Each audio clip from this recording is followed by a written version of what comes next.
Welcome to Cohn Zohn Live. We're the Cohns, Pere Feast. I'm Grant, Very that's Lowell. We got a special Cohn Zone today, a Thanksgiving Day, a Thanksgiving week version.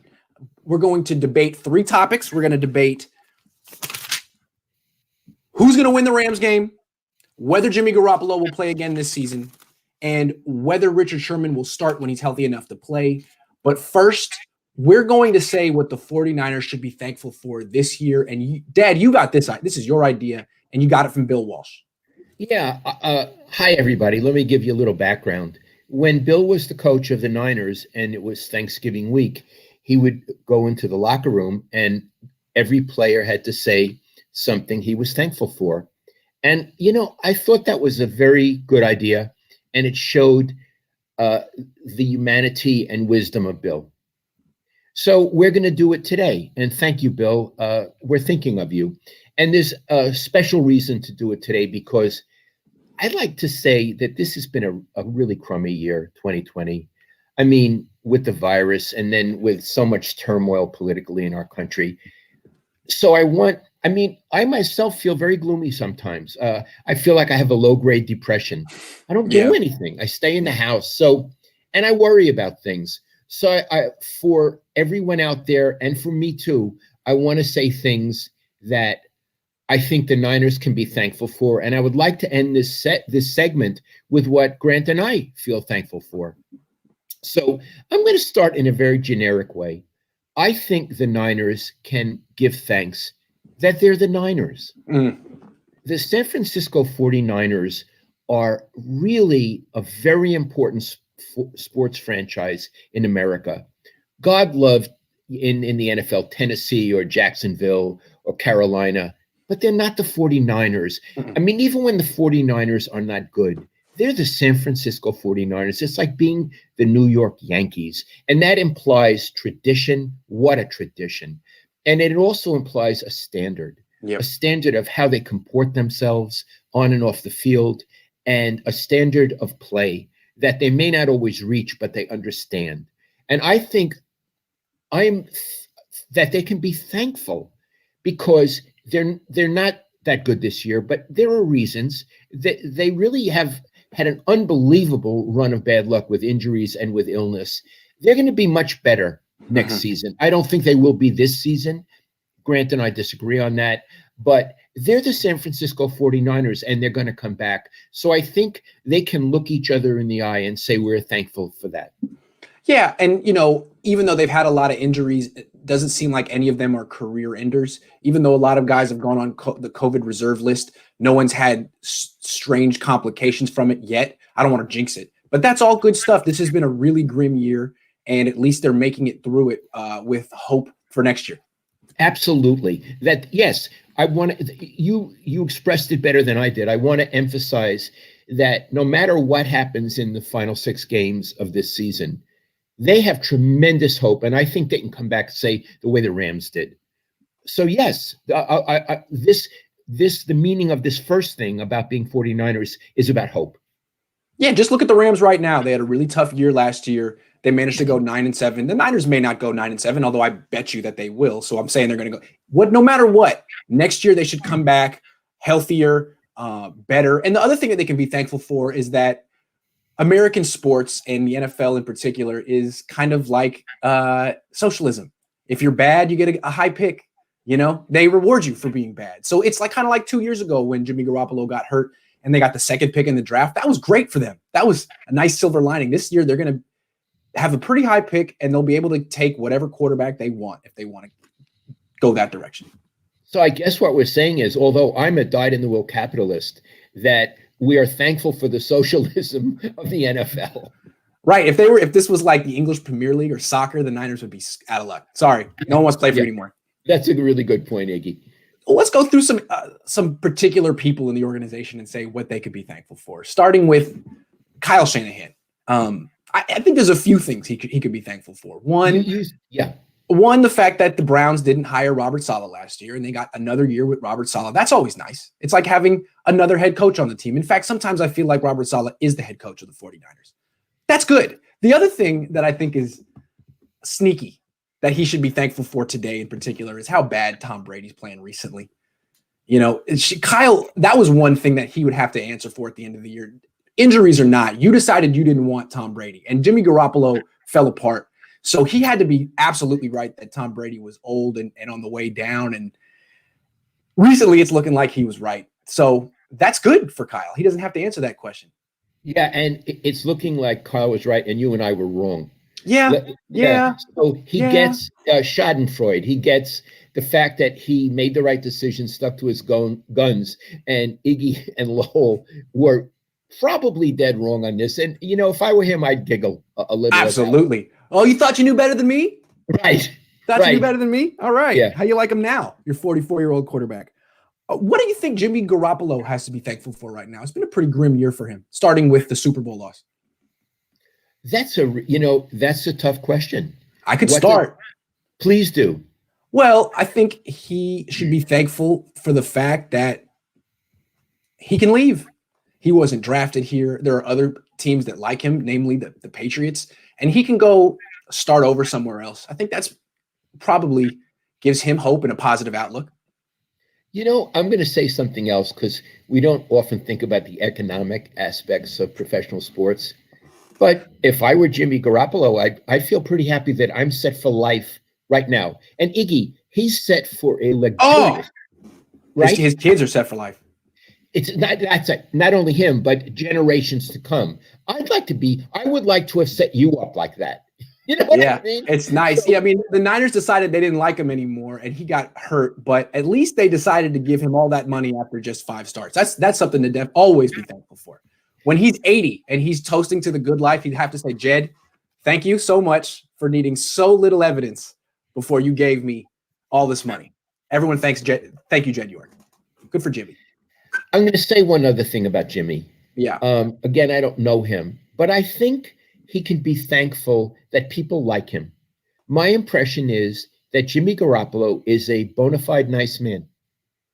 He's a good guy and a good teammate and a good competitor. And you know what, Jimmy, I'm thankful that you're that way, and I think you can feel the same. I think Alex Smith was similar. Everyone liked Alex Smith. Alex Smith is a really, really good guy. One time I was interviewing him, and he was so sweet. It's a weird, strange word to use, but he was so sweet. And I said, you know, Alex, you're the quarterback of this team, but you're really just a regular guy. And he goes, Lowell, I'm a regular guy. And you know, Iggy, he is. He is. He must have been 22 when he gave you that interview. I remember that. He was real young still, and he wasn't doing so well. And he was trying to be the face of the franchise. It was tough. Yeah. He's a good guy. He has a lot to be thankful for, but you know, he's not a Niner right now. I want to add one thing. Sure. That the players and the whole organization can be thankful for. Yeah. That they have Shanahan and Salah. Yes, absolutely. I think, you know, these are, look, everybody has flaws. These are 2 top-of-the-line coaches. No question. And there is no scandal, no gossip attached to them. As far as I can tell, they're exemplary people. They're the kind of people you want coaching your local franchise. So I think they're both really good at what they do and really good guys. And it's what the 49ers want. You know, they used to say we win with class. You know, this year, I don't know that they're winning with class, but they're playing with class. They're competing with class, and they're competing. So I think the organization can be proud of those 2. I got some overdue thanks. Some thanks that's overdue from the entire team. For Joe Staley. Joe Staley retired this year, and the Niners gave him a great send-off, but they also brought in Trent Williams. And, you know, the head coach, Kyle, is much more familiar with Trent Williams than Joe. I mean, he inherited Joe. He drafted Trent Williams. And when they brought in Trent Williams, they're like, this guy is the best player of all time. You know what? Joe Staley maybe wasn't physically as good as Trent Williams, but he was the leader of the whole franchise. And when he left, there was a leadership void that couldn't be filled by any person, any player, any coach. And when Joe Staley realized that his absence was causing that big of an issue, he was calling George Kittle and trying to coach him through being a leader. I mean, he's that invested in this franchise that he would do things like that for free after he's retired. That's pretty special. So that's another thing that the Niners can be thankful for on this week. That they had Joe Staley. And they still have Joe Staley. Yeah. As Working pro bono for them. Working pro bono as sort of a mentor and a good spirit. How about John Lynch? What does he have to be thankful for? Again, that's a tough. I can start. I can start. Please. That he doesn't need the 49ers. He can always walk away if he needs to. If it suits him to work here and he enjoys it, Gagers into hate. But if it doesn't, he can always walk away. He's a borderline Hall of Fame level player. He can go back to media. He's independently wealthy. He doesn't need this. This is something that he can do for fun. Yes, I like that. And I think the 49ers can be thankful that they have him, because even through bad times, he has retained his dignity. Yes. He is a dignified person. I admire him. And I think he shows, just by who he is, how to act. Yeah, he doesn't have to compromise anything to gain job security, to curry favor with the boss. The Niners need him more than he needs the 49ers, and that's a great position to be in. And I think the Niners should be thankful that they have an independent man with great character and great strength, and great generosity, Iggy. Great generosity. Absolutely, really. I mean, they have one of the ambassadors of the league running their organization. It's great. Yes. No question. Yes. How about Jed York? What is he? He needs to be thankful for something. Okay, look. Jed York needs to be thankful that he's still running the team. That's right. That they can't fire the owner, as he once famously said. As he once explained to me. He needs to be thankful that he's still running the team. He needs to be thankful that he has Lynch, Saleh, and Shanahan. I think, on a very serious note, he should be thankful that his parents hang in there with him. Yep. And that giving him the chance to earn the wisdom, the kindness, the generosity, the shrewdness that a team CEO, I guess he is, or whatever they call him, should have. I'm going to take it a step further. This is metaphorical. Further. Okay. 49er fans. I think he needs to thank them, because just like his parents have stuck with him, Niner fans are very understanding. These are fans that had Eddie DeBartolo. They should have the highest standards for owners. They know what a great owner is. They know Jed is in it. And they're like, well, he's young. He's trying. He means well. Niner fans have really stuck with him. And if they hadn't, it might have been tougher for the parents to stick with him. I agree. That's a very good point that I hadn't thought of. Yeah. Is there anyone over-empathize with him a little bit? They see him as like their little brother or something, or themselves. I understand. And, I do know people, he doesn't know this, Jed. I know people who know him away from football, and they tell me he's a very nice man. Yes. And I can tell you, again, whenever he and I talk, it's always a very polite conversation. I don't mean in interviews. Of course, has sometimes been very ragged. But when he and I talk privately, we're polite to each other and generous to each other. And I think there's a good guy in there. How about Robert Saleh? I got some thoughts what he should be thankful for. Okay, please go. Well, I think every year he has to be thankful for Kyle Shanahan. He shouldn't be a defensive coordinator right now. He'd been a position coach for 3-4 years. He wasn't necessarily qualified to be the Niners defensive coordinator. Kyle knew him. Kyle knew he was brilliant and said, all right, let's do it. I trust you. And the first couple of years, he wasn't that great. He needed to learn on the job, and he did, and now he's elite. I think he always needs to thank Kyle Shanahan for giving him his shot, where maybe other people wouldn't have. Iggy, I have a question about Shanahan and Saleh, and this is going to come from left field, and it's not about Thanksgiving. Okay. A few weeks ago, you asked Shanahan a question about Saleh, and about maybe Saleh did a better job than him in some game. I don't know if you remember it. About practice. About practice. Yes. Saleh said, hey, my defense has been great this week. And that was before the game against the Saints. He was telling the truth. And so I said to Shanahan, does that mean your offense wasn't good this week? And he's like, why? Did Saleh say that? What I want to point out, he didn't say Robert. True. He said Saleh. Saleh. Now, these are the cues that I was always picking up when I was a journalist. Yes, Now, he's in meetings with him 7 days a week. that's right.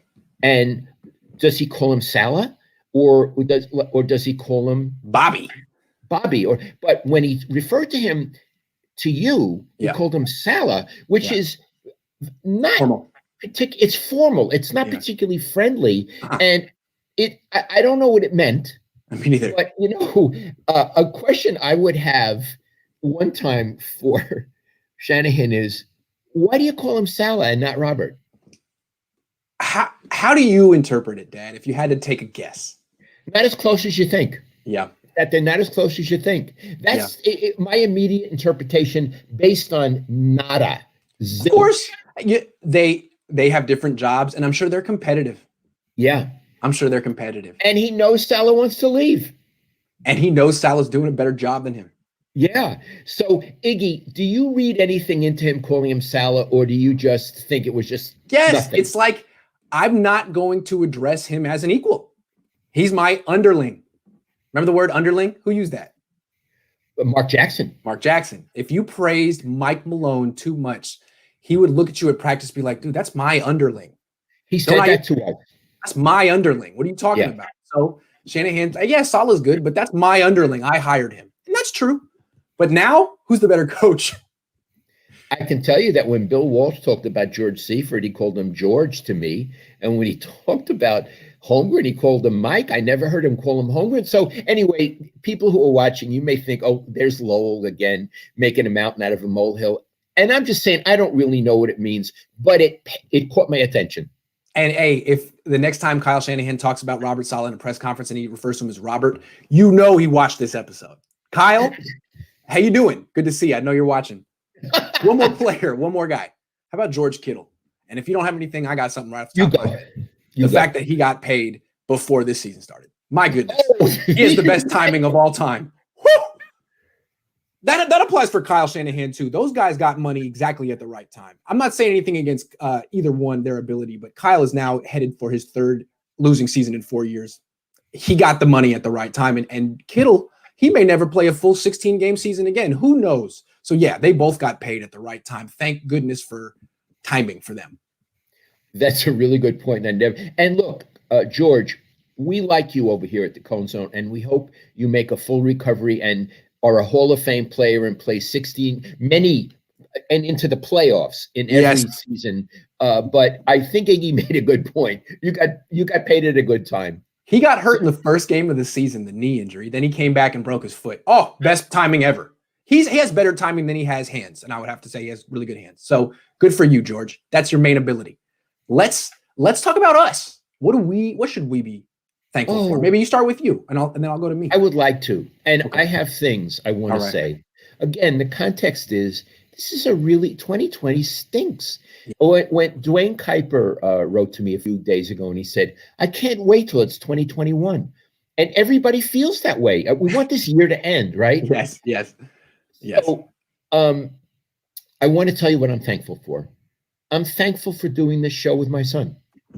I am. And I'd like to expand on it, if you don't mind. I retired, I think I was 71, Iggy, roughly 4 years ago. Yep. And I couldn't really do it anymore. I was a little too old to do the traveling, and writing 4 columns a week is very hard. It's really burdensome. Yeah. I couldn't do it. But I didn't go into a meaningless retirement. I mean, I wrote and published my memoir, my sports memoir, Gloves Off. And now I've just finished a memoir about growing up in Brooklyn and the Brooklyn boy goes to Stanford and my life in journalism. And I've just finished that. So I've been writing. And it's the kind of writing I want to do, but I haven't been involved in the sports scene, in the action. And, Iggy, I like action. And that's why you became a sports writer. Yes, as opposed to a academic. Right. I love action, and I like turmoil. And by you inviting me to do this, I have action, and with the person I love. So I am deeply thankful for that. Yeah, and it doesn't feel like we have a show where action.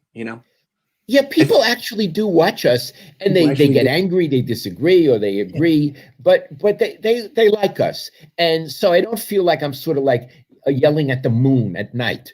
You know, It's like you were at your peak in the 80s, the 90s, and the 2000s, and even the 2010s. And when I started in the job, we worked together, but I was no one.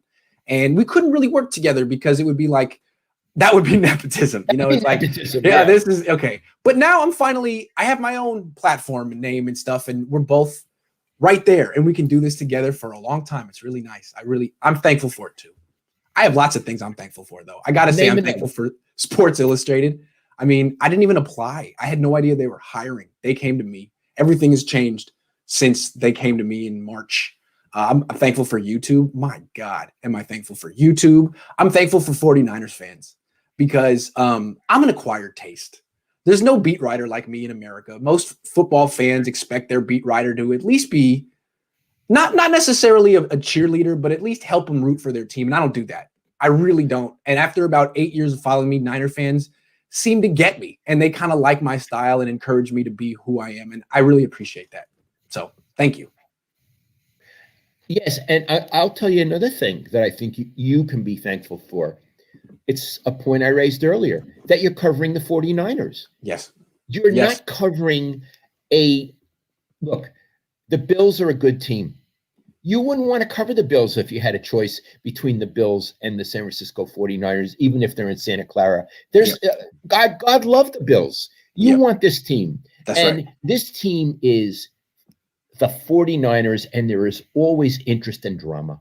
And that's the thing. When I was 23 and I got offered the job to cover the Niners full time for $1,000 a month, we were walking around and I was explaining, like, I don't care about the money. Like, the Niners are one of those top 5 teams in America, along with the Yankees, the Lakers. They're iconic brands worldwide, and people all over the globe will follow and read them and get to know me. Oh, yeah, absolutely. Yeah. This put you right in the middle of it. Yes, absolutely. Iggy, I'm going to add one thing to be thankful for. Again, in the context of what a crummy year this is. Yeah. Everybody watching, we have a very small family. There's my wife, Dawn, and me. And there's Iggy and his wife, Swasti. And Iggy's older brother, his half-brother, and my stepson, Brian. Who's been on the show. Who's been on the show, and his wife, Carolyn, and their 2 little kids, Sam and Camila. That's our whole family. That's 8 people, right? But we have a wonderful family. We get together when we can and when conditions are safe. Everybody loves everybody, and we have so much fun. And I got to tell you, Iggy, I'm on this day at late November, coming into Thanksgiving, I'm very thankful that we have that. Me too. And you know, I got one more thing that popped up in my head right now for George Kittle. One more thing that George Kittle should be thankful for. Me.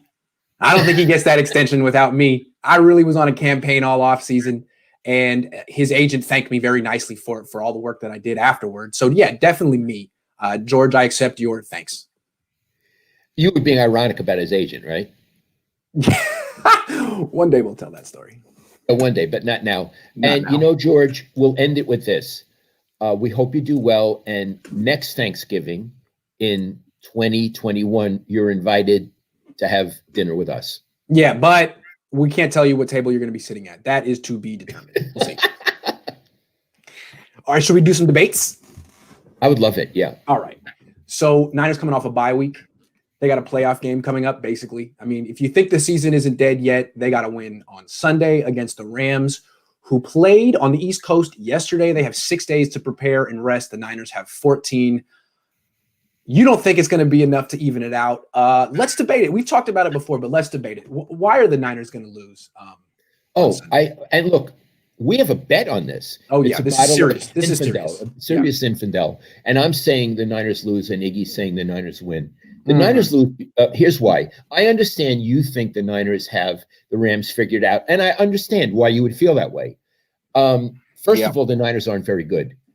I don't think that they have an offense that's going to threaten the Rams at all. And more important, don't think their defense is going to threaten Jared Goff. We know that when he's under pressure, he gets the yips. And when he's not under pressure, he looks all world. But give him a little pressure, and he's not that great. I don't think the Niners have the kind of pass rush now that can threaten him. And I don't think that the secondary is necessarily all that good to pick him off and do all kind of things like that. Okay. All right. I think those are good points. Okay, but allow me to retort then. Let me try. Let me see what I can do here. So these teams played each other about a month ago, and the Niners held the Rams to 16 points. Let's start there. The Niners have a hell of a defense. They really, really do. And it's true they don't have their pass rush like they did last year, but they didn't have that pass rush against the Rams a few weeks ago, and they held them to 16 points. They do have pretty good cornerbacks. Not the greatest, but Jason Verrett and Emmanuel Mosley match up with Cooper Kupp and Robert Woods pretty well. They did a couple of weeks ago. So I don't have any questions about the Niners defense. They've had 2 weeks to rest, which is big. They have maybe the best defensive coordinator in the league who does have Sean McVay's number. They're going to play well on defense. I don't question that. My question is, do they have a running game? Because when they start Jerick McKinnon at running back, they lose. But I look at the Rams. I don't think the Rams are that good. I mean, the Rams have the 17th ranked scoring offense. The Niners have the 18th ranked scoring offense. They both have shaky offensive lines, mediocre running backs, good wide receivers, and mediocre quarterbacks. Now, Goff is better than Mullins. But since that game they played a few weeks ago, the Rams have lost their left tackle. They have issues too. I don't think they're that great. They have a great defense, an excellent defense. But if the Niners can run the ball, basically the Rams and the Niners are the same. Good defenses, teams that want to run the ball. The Niners haven't been able to run it because all their running backs are hurt.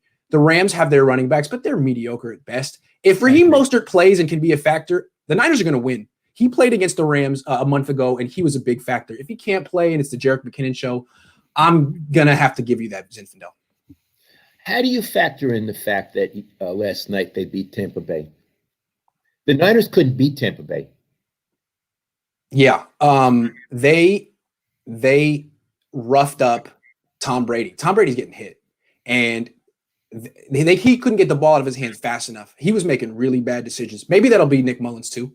But if the Niners can run the ball and get the ball out of his hands quickly to Brandon Ayuk, then Mullins shouldn't get hit like that. But if he is, he's screwed. They have Aaron Donald.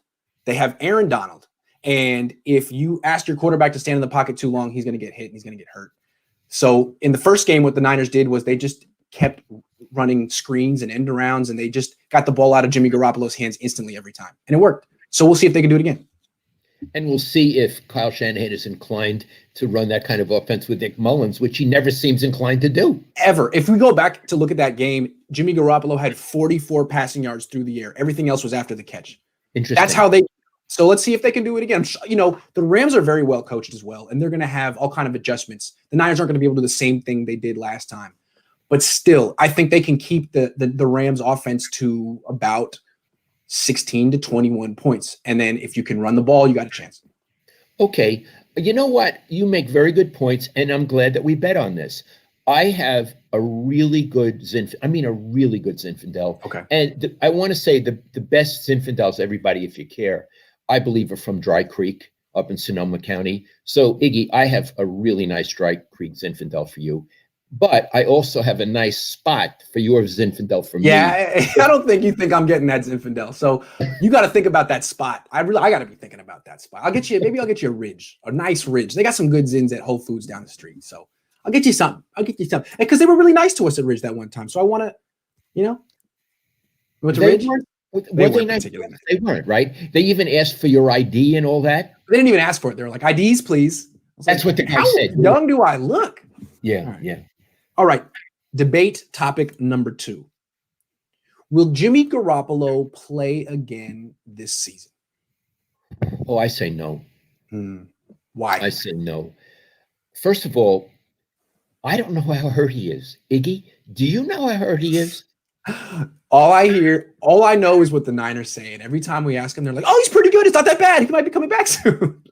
Yeah, I mean, like earlier in the year. Oh, it's not that bad. It's really vague, right? Yep. Yeah. It's almost like there's a cloak of invisibility about it. Yes. So here's the thing, and again, I'm not impugning any doctors. You have to understand that. They said he had a high ankle sprain. Then he got hurt again in the same leg, but they said it was a different injury. Am I making that up? No. They said it was a Did different I invent injury. this? Did I really freaking hear what I think I freaking heard? Did they say this? Because I think I said that. Okay, well, if they said it was a different injury, I mean, does that sound like common sense? To my common sense, it just feels like what all football teams do and governments is they try to work around The truth. to work around the truth. Yeah. So I think that one, my guess is it's related. The injuries are related. They seem related, and so I think he maybe too hurt. There's only 6 games left. They've had their bye week. I have a feeling he's not going to play. In addition, if I were Jimmy, I wouldn't want to play. I would think these guys didn't seem to have my interest at heart. There are other teams who want me, who probably want me. Why would I risk a third time getting hurt for this team who has really not looked out for my interest? So I think from my point of view, it's possible that he's really hurt. And even if he's not really hurt, that he's not all that eager. So those are my reasons. Yeah, I wouldn't be eager in his position either. But he's in a tough spot because he signed a contract that pays a lot of money. A lot of money. And if he really is healthy, I don't know if he is, but if he is healthy and he says, I'd rather not play, and I'm going to still cash this game check for 1.2 million or whatever it is, that's a bad thing. And the reputation will get out of him around the league. He won't play unless he's 100% healthy. And even if he is 100% healthy, he might not play. Be careful. And that could affect whatever contract he gets next, because he's going to get cut this offseason. I think he's going to get cut this offseason, and he'll have to sign somewhere else. The salary cap's going down. It might be in his best interest, not in the Niners' interest. I don't think he cares about, the Niners, but it might be in his best interest to get back on the field and show the league that he's still good. Because if he has 2 good games, that might get him 20 million extra dollars. He actually could affect his next payday. If he thinks he's still hurt and he can only do harm to his value, don't go out there. But right now, he might be in the Ryan Tannehill position from 2 years ago, where people are still interested, but not as a starter. Like, here's a 1-year contract worth $8 million. Come compete and see what you got. Maybe he can get something better than that if he plays 2 games. I think you're making very good points. I understand your reasoning. I would say one other thing. I don't think he would ever say, I'm well, but I choose not to play. I think he would say it really hurts. Oh, absolutely. It really what the Niners hurts. do is they would whisper around the league after they cut him. Why'd the Niners cut him? He only plays when he's a diva. He doesn't play if he's hurt. And even if he's healthy, he doesn't play. They're going to tarnish his reputation behind closed doors. You know what his agent would do? He would say, the Niners ruined him. He didn't trust him anymore. Of course. They'll do the whisper campaign. The whisper campaign. You people need to know this. You just think it's all that you know about sports and what happens on the field. There is so much. It's so Byzantine what happens behind the scenes. And then there'd be whisper. He doesn't play unless he's 100%, which is demonstrably untrue because he came out with the high ankle sprain. Yeah. And then his people would be saying, he didn't trust him and, how Jed is and all that. So what would be going on behind the scenes would be way more interesting. That would be going on. That's what happened between Jim Harbaugh and Richard Sherman. Harbaugh was Sherman's coach at Stanford. They had a big falling out over, I forget what it was. Sherman wanted to get surgery, a season-ending surgery. Harbaugh wanted to hold on before you proceed. Are you sure about this? Well, why don't we say allegedly? According to Sherman, this is what Sherman told Matt Maiocco. All right. According to Sherman, he wanted to get season-ending surgery. Harbaugh said, "Don't do it." Sherman did it anyway. Harbaugh was so angry, he said, "You can't play offense for me ever again. You got to play defense and work your way up from the bottom." He did. He went on to become a great cornerback. But even though he was a great cornerback at Stanford, and really helped Vic Fangio's defense, when he went out for the draft, apparently, this has been reported, allegedly, that Jim Harbaugh really trashed Richard Sherman to NFL teams who were interested, and that's why Richard Sherman fell to the 5th round. So these things happen. Richard Sherman does not like Harbaugh. Right? Oh, no. Never would forgive him. Never would forgive him. Very personal. That's an interesting story, and that's an example of what goes on. And what I want to say, that goes on times 1,000. I mean, all over the place. Yep. All right. Debate topic number 3. Richard Sherman is coming off IR soon, potentially tomorrow. And when he is healthy enough to play, do you think the 49ers will instantly put him back in the starting lineup? Yes. And I'll tell Why? you why. He's Richard Sherman. Yeah. I think because he's so famous and has such a great resume and is such a big personality, I think, and the fans love him. Yep. And the fans believe the team is better with him. I think there'll be tremendous pressure to play him. So Right. I don't know if he's coming back for the Rams game or whatever game he comes back for, but I think when he says, I'm ready, I want to play, and plus his teammates probably admire him, that they will play him. Now, Iggy, I think it'll be a mistake. Yeah. Play is wrong. I don't mean play. Start. Yeah. Start. Yeah. I think it would be a mistake. I think they could bring him in maybe in nickel situations, you know. Yeah. Yeah. But I think they're going to start him. It's a mistake, but I do think they're going to start him. What do you think? I see what you're saying. It's like you don't go into a business with a player of Richard Sherman's caliber and ego if you're going to be like, hey, this week we need you to be a supporting actor. Like, that's not what he does. If he's on the field, he's a star or he's in a starring role. I see what you're saying there. I think like Robert Saleh almost sometimes feels like he can't tell Richard Sherman what to do. Like, Richard Sherman's Richard freaking Sherman. But what the Niners can do, maybe they can buy 1 week and be like, look, Richard, man, we love you. You're the greatest. Pump up his ego. Be like, you're going to start. You're going to get back out there. But you haven't played since week 1. I mean, I think it would be bad for you to go back out there and play potentially 70, 80 snaps your first game back. You could re-injure yourself. So let's protect you and play you half a game, you know, only in certain situations. And then in the second game, we'll give you your starting job back. Well, is that what you tell him? But if he plays poorly, you'd be like, oh, we got to reevaluate that. You give him a 1-day game tryout with half a workload and see how it goes.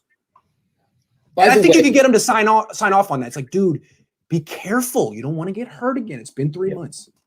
So I don't know. By the way, I love your scenario. And I think it's the correct way to think about it.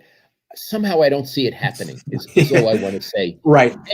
And let's, because he thinks of himself as like Kobe Bryant. Like, if Kobe Bryant's ready to play, he's not coming off the bench and playing 20 minutes. It's like, I'm sorry, I'm here. I want 25 shots and 40 minutes. That's just the way I am. That's how I play. I agree with you. And let's summarize real quickly why he shouldn't be starting. And one is he's not fast anymore. So what offensive coordinators could do would be to try to run him across the field a lot.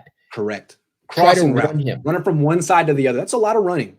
And so what Saleh has to do, he's always has that fear in his mind that they're going to call that is I got to play zone. I got to play zone. Because if he's in zone, he doesn't have to run across the field. He's just responsible for one little quadrant. And he's good at that. But if you only call zone all the time, how good is your defense really going to be? Especially when you go up against great quarterbacks. Yeah, the percentage of passes completed goes up. Way up. Goes way up if you're only playing downs. zone. You give up more first downs. The drives extend. You're on the field longer. They have a different identity without him, and it works. You know, I had Eric Davis on the show yesterday, and he had a very interesting point. He said that Sherman should move to free safety. And I was like, really? I would think that he doesn't have enough speed for that. And he laughed. He's like, look, if he can play corner, he can play safety. I played corner. That's a harder position. I played with Merton Hanks. And this guy, Richard Sherman, could be the next Merton Hanks. I'm not arguing. If a guy who played with Merton Hanks and knows Merton Hanks that well thinks Richard Sherman could do similar things, I'm on board. It seems to me that the Niners have good athletes at safety, Jimmy Ward and Jaquiski Tartt, but they never intercept the ball. Richard Sherman does that, and it might be more helpful, like in the future, to have him in the middle of the field than on one side where you can avoid him. I don't know. Interesting thought. I have a question for you. This is a very good point. Why is free safety easier than corner? Because at cornerback, you really have to cover wide receivers man to man a lot, which means you have to be even more athletic than the wide receivers because you're reacting to their movements. They know what they're doing and you don't, and you have to react and get to the ball at the same time that the wide receiver does when it arrives, and that's extremely difficult. Safeties can be a little slower. They don't have to chase people around like that. They can look at the play. I think that they don't have to have the same level of quickness, speed, agility, the stuff that you lose by the time you're about 31. You don't have to have it. And that's why you saw Charles Woodson move from corner to safety, Rod Woodson move from corner to safety, Ronnie Lott moved from corner to safety. He did it younger, but you see it happen. Right, and a free safety, someone who's bright as Richard Sherman, can see the whole thing developing and can make very good choices, like a center fielder. Absolutely, and even though he may not be as fast as Jimmy Ward, he'll react quicker. He'll identify what's going to happen. He'll be a step ahead of Jimmy Ward, and he actually might have 4 interceptions in a season like he does at corner. It's actually very interesting. I think what Mike, so I had Eric Davis on, he said it, I wrote it, and then Mike Schumann went on Twitter and said, well, it's a good idea, but his body's breaking down. Safety is a very physically demanding position. Can he do it? And then Eric Davis comes in and says, hey, Merton Hanks was 170 pounds. So I got like Niners from different eras arguing about the best way to construct this defense. I think it's pretty interesting how much of a family this organization is. A lot of people still feel like, I want to tell the Niners what to do. I want it to be the reason why the Niners turn this around. I like that. Right, because they feel like a family. Yes. They do. They feel like a family. They feel we are the 49ers. And, the Raiders feel that way as well. Yes, absolutely. The Giants feel that way as well. The A's have gotten rid of all their history. They don't think about it, talk about it, honor it. You mean the San Francisco Giants? Yes, the San Francisco Giants. They're very good at that. Absolutely. And, I want to say something, Iggy. When I was talking earlier about elite organizations in professional sports, I would include the San Francisco Giants. Yes, I would as well. But not the A's. Because, and look, there are many wonderful things the A's have done, and they've won World Series. So God love them. But that organization is so cheap and won't hold on to their great stars. It's like getting rid of Mickey Mantle. You know what I mean? In his prime. You can't do it. And what's interesting about the A's is they've given the blueprint for other small market teams to compete, like Tampa. And I feel like those other small market teams have had much more success with the A's blueprint than the A's have. There's something about the ownership with the A's that is just rancid. But we're not talking about the A's. No. Let's talk Niners. We can take some questions. We got a $10 tip from Chrissy, who said, love this show. Happy Thanksgiving. Thank you so much, Chrissy. I appreciate it. Carl says, would you rebuild with a rookie quarterback or take a vet for 2021? I love this question. You want to talk about it? Yeah. Thank you for the question. I love it. Yeah.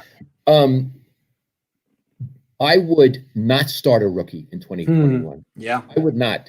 I would get either Jimmy would stay, but you already have his next, the heir apparent there. Or they would get a reasonable bridge quarterback. And I'm just going to throw out names. I don't know what their status is with their contract. Matthew Stafford, even you had mentioned Alex Smith. Stafford's too expensive. He's not going to be a free agent, but Alex Smith will be a free agent. I like the idea of re-signing Alex Smith. Do you? Very much so. And again, he is such, I hate this phrase, classy individual. I hate it, but I'm not coming up with a better phrase. He has character. He has character. He's what you want. He's what you want to project. He's a lot like Joe Staley. Honestly. Yes. Iggy, I'll tell you someone who I would not want. Who? Matt Ryan. Ooh, let's talk about that. I wouldn't want him. Why? At all.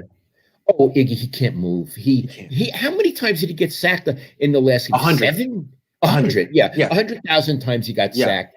The one thing he can do is he can throw the ball well. And he can throw downfield, but you can murder him. There is no variety in his game. There is no surprise in his game. I think he's a congenital loser. If they brought him to the NFC West, they'd still have the worst quarterback in the division. Yes. They still would. I mean, Jared Goff has just as good of an arm as Matt Ryan or better, and he's younger. And he can move. Yeah, he can move a little bit better than Matt Ryan for sure. So, no Matt Ryan. He's not – he wouldn't even really save you that much money. I don't like the idea of spending a lot of money on quarterbacks anymore. I think it's lazy. It's like, it's such an important position. Let's throw $40 million at it. Okay, well, now you just sacrificed your defensive line, your offensive line. Like, good luck. He better be the best quarterback of all time. He better not just be Kirk Cousins, because then you're screwed. So, you had to get rid of DeForest Buckner. Yeah, I'd rather have DeForest Buckner than this quarterback just because he's a quarter. I mean, I like the idea of signing Alex Smith. I think he would come back to the Niners if he doesn't hate the organization. You never know how players really feel about York, but I think he'd come back. I think the fans would adore it. I think it would mean something to him to come back. Maybe they'd even sign Frank Gore for a day and they can bring back these guys. But no, honestly, Alex Smith, he helped Patrick Mahomes develop that year in Kansas City. Mahomes stayed on the bench. He was very generous about it. Absolutely. And he can't teach the rookie the system, although Nick Mullins can teach him that. He can teach the rookie how to be a pro, how to be a franchise quarterback. He really did that for Patrick Mahomes, and he can do that for the next guy. I love it.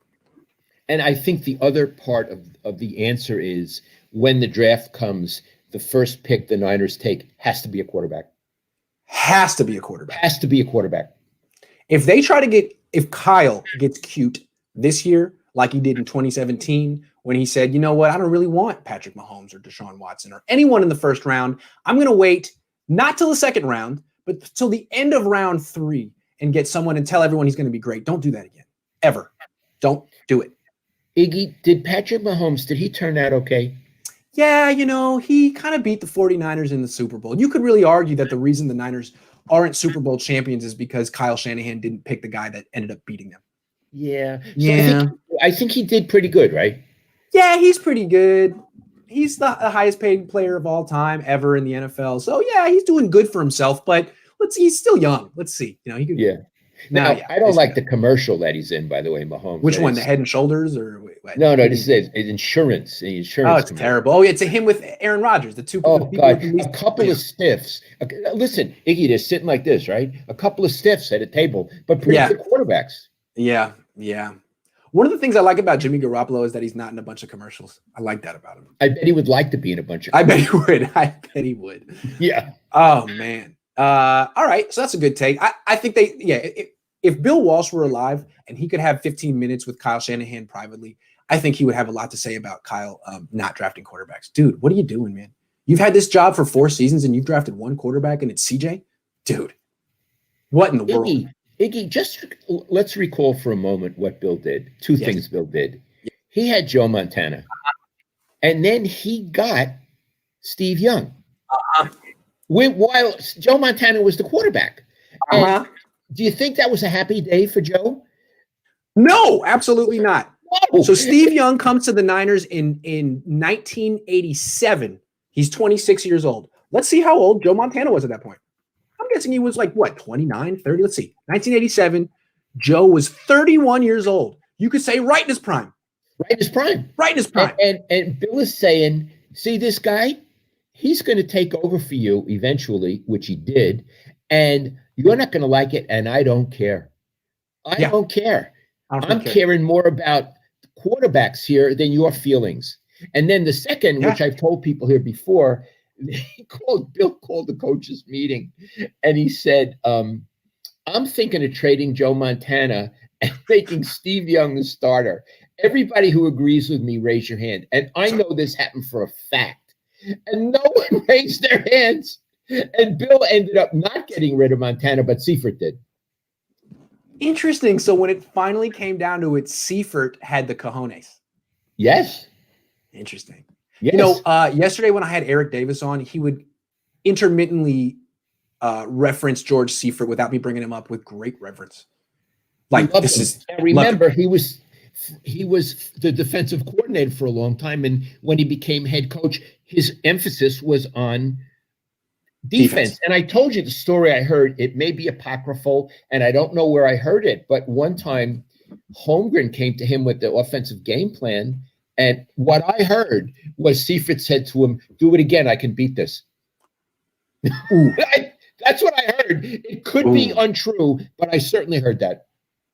Well, it was interesting. I mean, when I asked him, do you build the defense front to back or back to front, meaning from your defensive line, do you prioritize that or coverage? He said, well, he said, this here's what George Seifert would have said. I was like, oh. And he said, I don't think about it front or back. I think about it inside out or outside in. I heard that. It was great. That was interesting. And that was all George Seifert. That guy must have, he's still alive, but he must have been, when he was coaching, just as brilliant as Bill, but in his field. Yes, he was brilliant. And, Ira Miller and Seifert are friends, and Ira has visited George in his house. I think it's in Bolinas or where I haven't been up there. I never really get that friendly. And he said that there is no sports or Niner memorabilia in his house. He's just a regular guy. Yeah. He's like that guy you watch on YouTube, the sniffy regular guy. Dietmar Osterman, a regular guy from Long Island, the wine guy, Dietmar Osterman. Shout out Dietmar Osterman. If you're on YouTube and you're looking for something to watch while you're not watching us, check out Dietmar Osterman. He's kind of like a sommelier he's a self-appointed sommelier in Long Island. He's a lot of fun. And I'm just a regular guy from Long Island. Okay, we got one more question real quick. Two more questions from David. If we lose the next 3 games, do we even need Jimmy to come back? Yeah. How do you ask Jimmy to come back if they're 4-9? What's the point? That's a really good question. And it's a way of looking at it that we hadn't looked at it. Why would they even need him to come back? He might, according to your logic, Iggy, he might want to come back because he might want to showcase himself. And their attitude would be, we don't need you anymore. We're going to play Nick, or we'll even play Beathard. Right. I don't know the answer to that, but the question, the premise that's in the question is very intriguing. Yeah, it could be the Niners saying, you know what, we don't need you anymore. We don't want you to play anymore. Or thank you for your service. Yes, or it could be Jimmy saying, you know what, I don't want to play. I mean, I'm healthy, sure, but you're 4-9. I don't want to expose myself to more hits and injuries. I know you're going to cut me after the season. Just let me get to the offseason in one piece so I can move on. Please, thank you, goodbye. Could be that. It could work. It could be a mutual parting, like Jed had with Harbaugh. Could be a mutual Allegedly had with Harbaugh. I think it could be that. I mean, if they're 4-9, like what? You can't protect me. I don't like this offensive line. No, I'm going to make it. I've been rehabbing all year. Enough is enough. Thank you very much. Goodbye.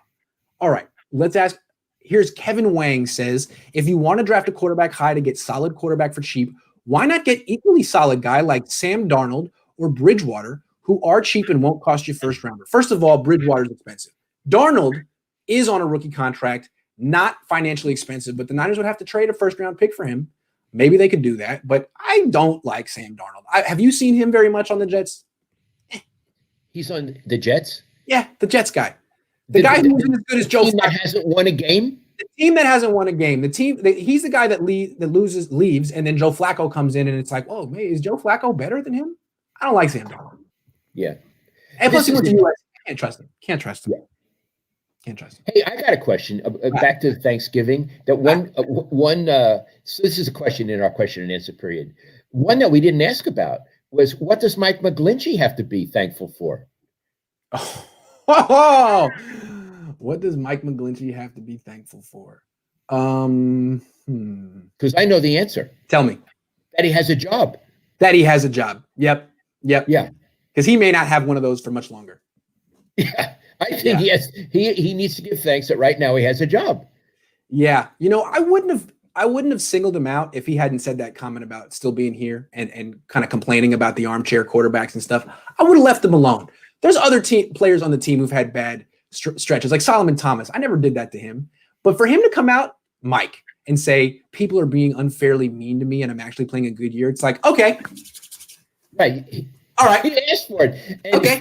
If you people haven't seen the 3-minute video that Grant did with no talking, just a soundtrack of McGlinchey's signature plays, I want to tell you, I was eating an egg salad sandwich. I had no idea what it was. I put it on. My wife's looking. I'm looking.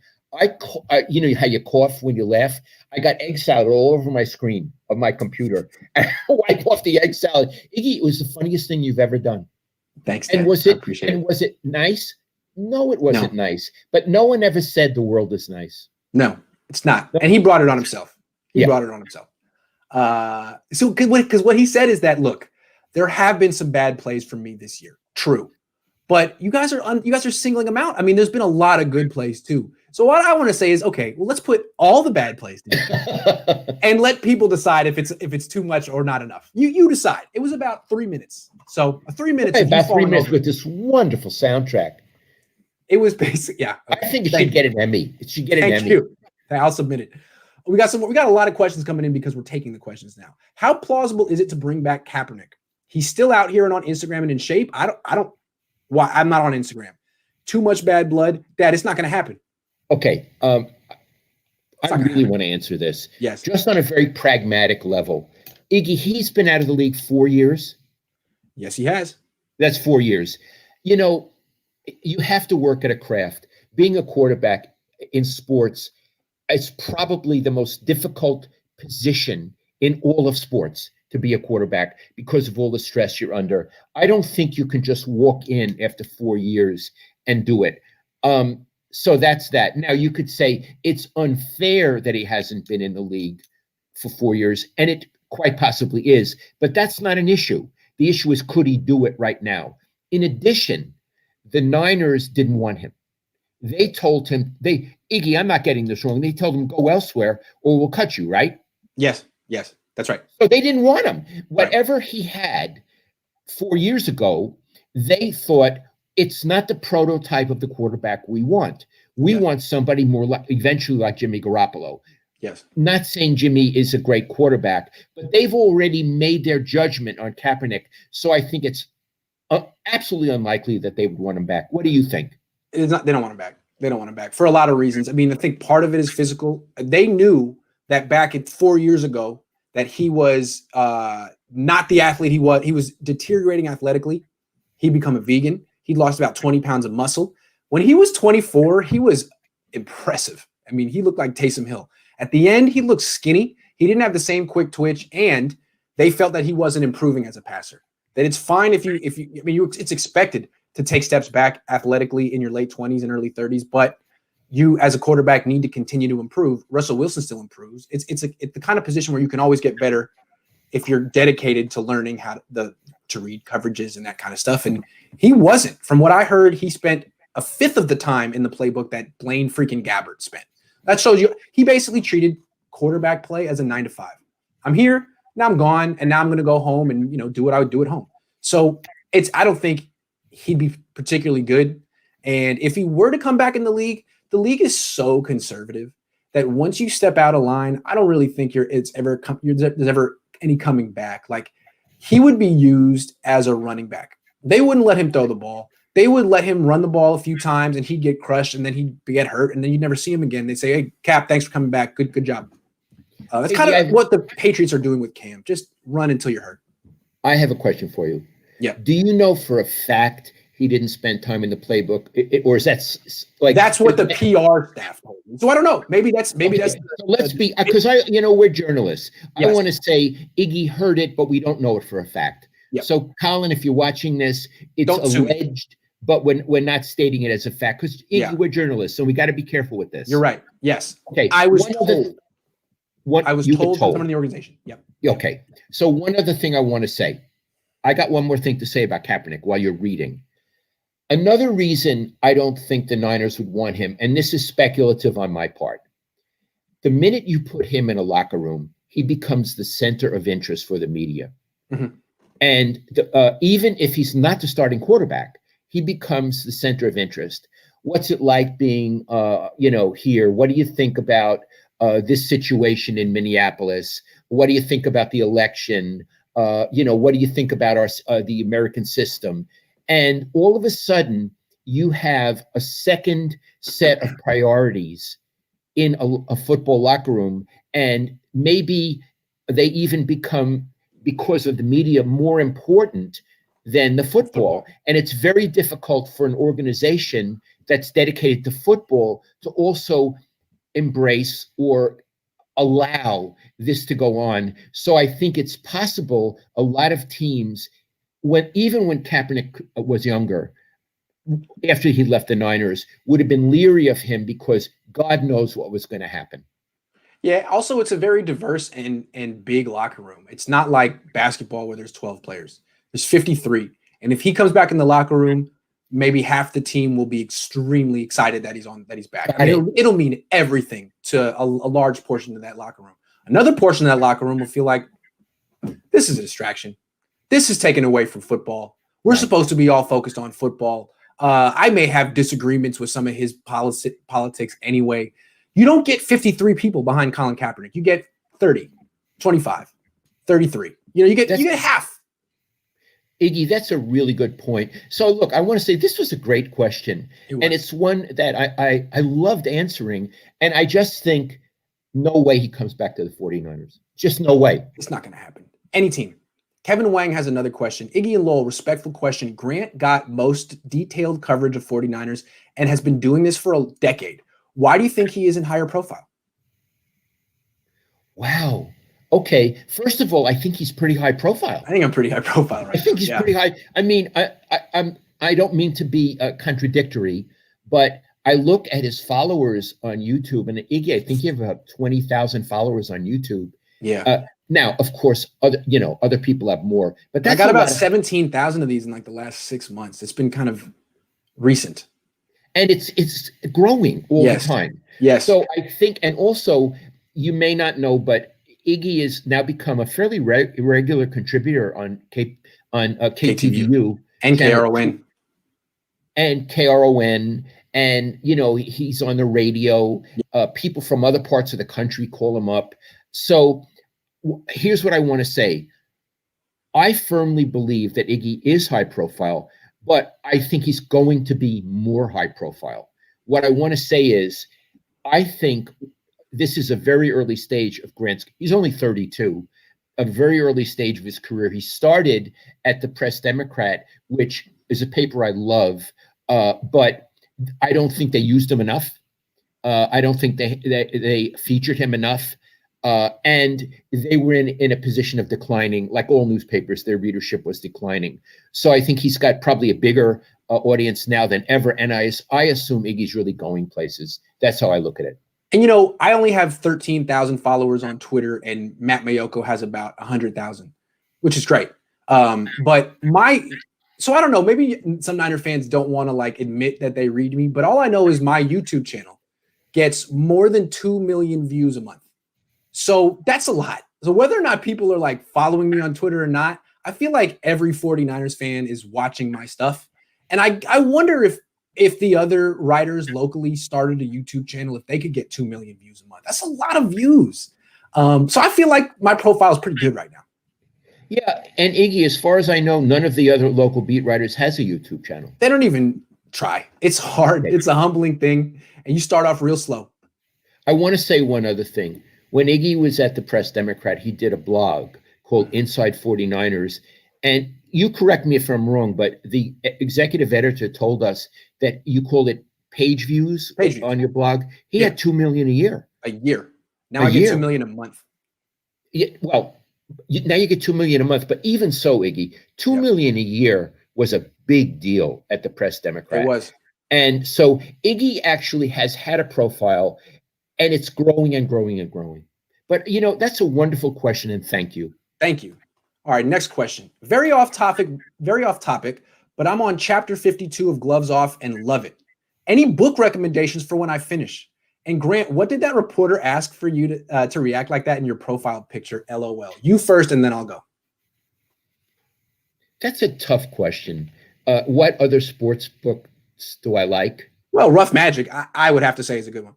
Okay, Rough Magic is what I wrote on Bill Walsh, and it's a book I'm proud of. And by the way, thank you so much for getting and reading Gloves Off. Thank you. Good sports books, anything by John Feinstein, Feinstein. He's written some wonderful stuff. There's that other book, Friday Night Lights, by Buzz Bissinger, which is about high school football in Texas, and it's just a classic. Those are 3 books I would say for starters.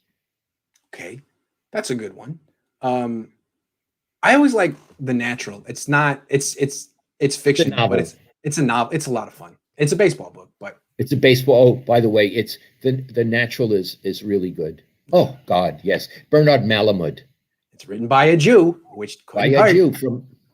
Grant doesn't get more recognition because he tells the truth. People today don't want criticism; they want to be told how good they are.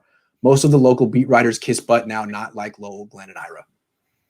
I think there's something to that too. I mean, I know more so now than when you were covering the athletes these days are not used to criticism because the good football players are identified in middle school. There's a site called scout.com and rivals.com, and they start giving these kids rankings like when they're 14.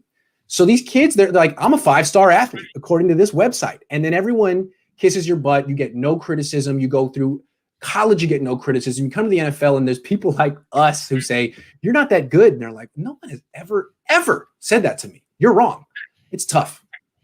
Yeah, and Ira, Glenn Dickey, and I, the feeling at the Chronicle when we were there was, we want you to stir things up. We want to have a sports section that people pick up in the morning to get provoked, to get an emotional reaction to. And we all had those kind of personalities anyway. Actually, Glenn and Ira and I are very cordial and very nice people. And we're all three friends. But we were, there's also a writing personality, and we were all very aggressive.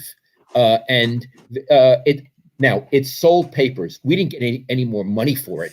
But at the time we worked for the Chronicle, our circulation was over 600,000 people. It was readers. It was one of the largest in the country. Of course, now it's not about a quarter of that. Iggy, I want to come back to something. You didn't answer a question. Right. The previous picture.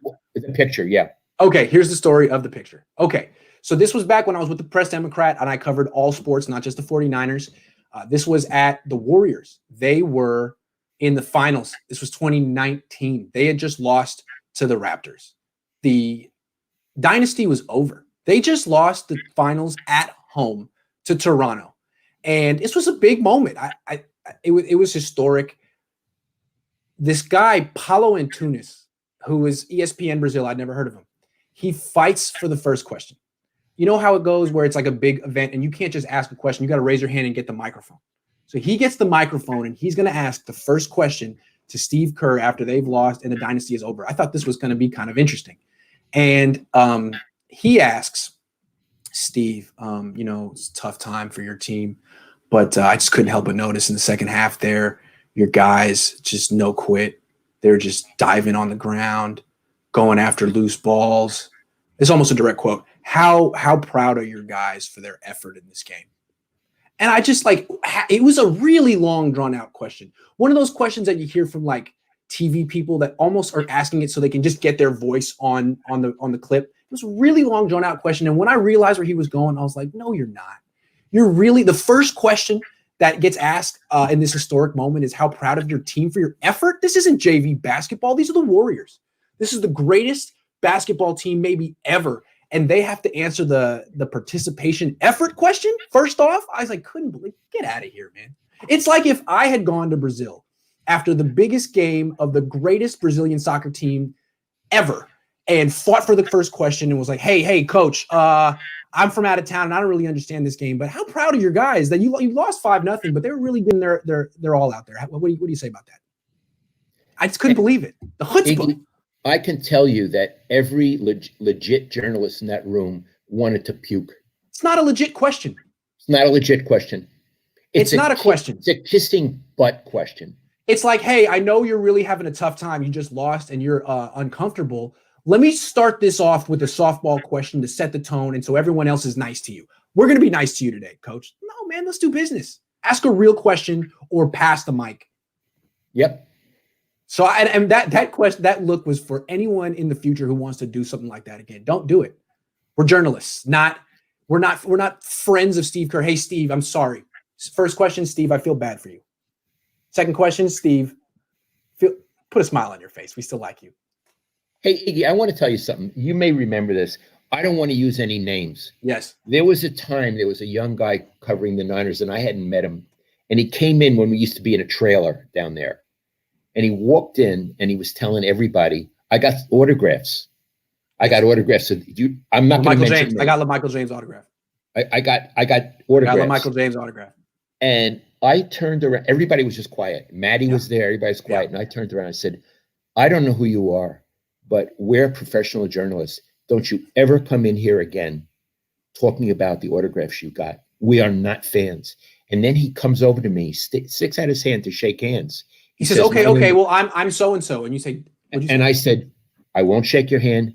Get out of here. Yeah. I said, you get out of here. I wouldn't be friendly. I was disgusted. Iggy, you were there, right? Oh, yeah. And what happened, I'm not going to say too much, but what happened is a few months later, he was gone. And what happened was he was a freelancer for some outlet, and that outlet hadn't done a background check. Careful. And that's all you need to know. They were alerted on something that was right out there, Googleable, and all of a sudden he was gone. So your instincts were right on. I said, don't you dare. I said, don't you dare come in here and talk about it. He came up to me and said, hey, are you going to go to the next road game, wherever it is?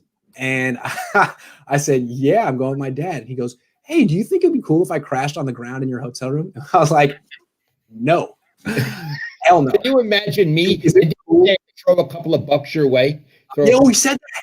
I'll throw a couple of bucks your way. Hell okay, no. let's move off of this. That was creepy. All right, Mike Sherman tipped us $4.99. Thank you so much, Mike. Mike, he says, what if Jimmy is completely healthy next season? Do we keep him?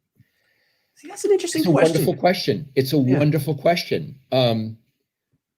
I'd say it's a discussion. And you know what? I know the answer.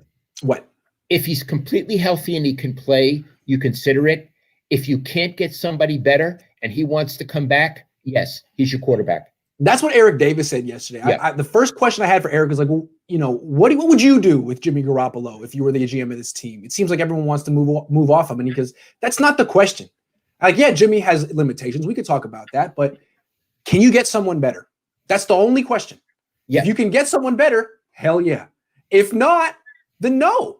Now, I would say I wouldn't want him even if he's healthy next year because the cap's going down and he's expensive. And if you keep him, then you're going to have to say goodbye to someone else who's good on the Buckner level. But yeah, if they get rid of him and bring in someone who's not as good, woo, you get fired as a head coach, even if you're Kyle Shanahan. So yeah, it's a really good question. We got more if you want to hang with me for a little bit more. You know, Grant, the only other thing I have to do today is you're coming over here and helping me upload something. So if you want to keep putting that off, I'm happy to do this. Okay, here we go. Grant, sorry, that is was that Mike Schumann? No, it was Sherman. Hi, Mike Sherman. Sorry. Hi, Grant, Sean. Sorry, that is exactly what I'm talking about with reporting today. It's like, hey, when that lineman sacked you, did it hurt? Steve, are you upset you lost? Hey, George, does this team like Jimmy? Yeah, they're not legit questions. These are the questions you'll get today in press conferences. Hey, coach, how do you balance trying to win a game with trying to rest your players for next week? Hey, coach, could you take me through the timeline of last week when you decided that you were going to could you? It's like, let me find a way to ask questions that will not bother the person I'm asking in any way, shape, or form. And it's like, really, what you and Ira did was like, let me see how I could ask the most pointed question in the fewest words possible. Here's 8 words. What do you think? And you know another question I always hate, and you always hear it, Coach. What are your thoughts on? Yeah, what I'm talking about? Yeah, hey, Coach. What were your thoughts on Jimmy Garoppolo in this game, Coach? What did you see from Laken Tomlinson in this game? It's like, guy, you're a credentialed reporter. You're one of the 8 people in the world who are in this press conference because you're supposed to be an expert. Why are you asking him? And that's the kind of thing Jim Harbaugh would say a lot. It's like, hey, man, you're supposed to know. Like, why are you asking me? You know. You watched the game, right? What did you see? Yeah. It's one thing to ask that in, like, training camp when you're trying to see, like, the coach's impressions of who's going to make the team. But, like, after a game, what did you see from the quarterback, Mr. Expert? I hate that. Yeah. Watch a little film.